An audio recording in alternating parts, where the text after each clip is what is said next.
ចាចំពោះបញ្ហារបស់គាត់អ្នកគ្រូបាត់រដូវ2ខែហើយបាត់នំញឹកនឹងមានទឹករំអិលប្រហែលថ្ងៃសឹងតែរាល់ថ្ងៃហ្នឹងចា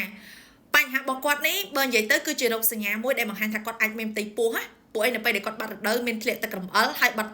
ជើងទុយរាងញឹកគឺជារោគសញ្ញាបង្ហាញថាគាត់មានផ្ទៃពោះប៉ុន្តែក៏វាអាចមានពាក់ព័ន្ធជាមួយនឹងបញ្ហាមួយទៀតគឺពាក់ព័ន្ធជាមួយនឹងបម្រែបម្រួលអរម៉ូនអ្នកដែលគាត់មានរោគសញ្ញាបែបនេះជួនកាលទៅស្ត្រីដែលគាត់ប្រើសេវាកម្មពជាកណាលណាចាស់ដូចជាការដាក់កងអីផ្សេងក៏ទៅដោះកងចេញក៏គាត់អាចមានបម្រែបម្រួលអរម៉ូនបែបហ្នឹងដែរចាហើយ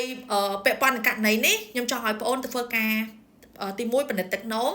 តេស្តទឹកនោមថាខ្លួនឯងនឹងអាចមានផ្ទៃពោះដែរឬអត់ឲ្យច្បាស់ជាពិសេសពិនិត្យនៅ2សប្តាហ៍រយៈពេលដែលយើងមកបាត់រដូវបានរយៈពេល2សប្តាហ៍ពិនិត្យតេស្តទៅគឺយើងនឹងច្បាស់ហើយមួយទៀតគឺ